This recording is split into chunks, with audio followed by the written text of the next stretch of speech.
ইদানিং দেশের শোবিজ অঙ্গনে আলোচনা সমালোচনার কেন্দ্রে রয়েছেন অভিনেত্রী রুনা খান। সামাজিক মাধ্যমে ছড়িয়ে পড়া তার বেশ কয়েকটি ভিডিও বেশ সমালোচনা ও বিতর্ক সৃষ্টি করেছে।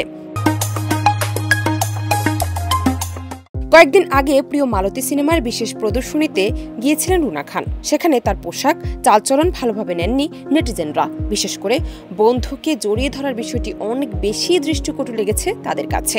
এমনকি রুনা খানের অনুরাগীরাও এমনটি তার কাছ থেকে আশা করেননি বলে মত দিয়েছেন।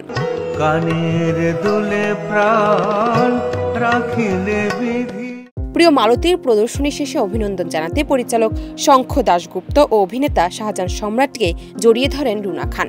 বিশেষ করে শাহজাহান সম্রাটকে আলিঙ্গন করার মুহূর্ত নিয়ে তোলপাড় হয়ে ওঠে সামাজিক মাধ্যম। ছড়িয়ে পড়া সেই ভিডিওতে দেখা যায় বন্ধু সম্রাটকে অনেকটা গভীরভাবেই জড়িয়ে ধরেন রুনা খান। এছাড়াও এ সময় রুনা খানের পোশাকও চোখে বাঁধে নেটিজেনদের। ফলে রীতিমতো শুরু হয় বিদ্রূপ সমালোচনা, ছোড়া হয় কটাক্ষবাণ।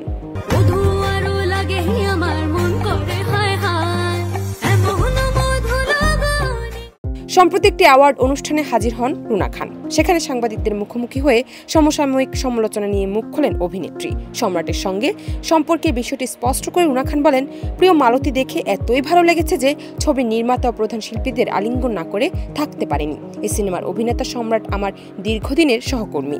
যারা ক্যারিয়ার প্রথম দিকে ছোট চরিত্রের জন্য ডাক পান না, সেরকম অভিনেতারা যখন একটি সিনেমার প্রধান চরিত্রে কাজ করেন, সেই অনুভূতিটা আমার মতো ছোট ছোট চরিত্রে কাজ করে আসা অভিনয় শিল্পীরাই বুঝবেন। সম্রাটের প্রতি আমার যে আবেগ সেটা সে বুঝলেই চলবে, পৃথিবীর আর কেউ না বুঝলেও হবে।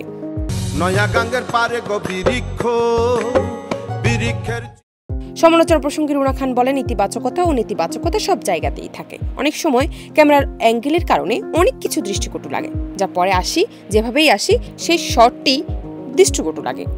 ভাইরাল ভিডিওর ক্ষেত্রেও তেমনটাই হয়েছে।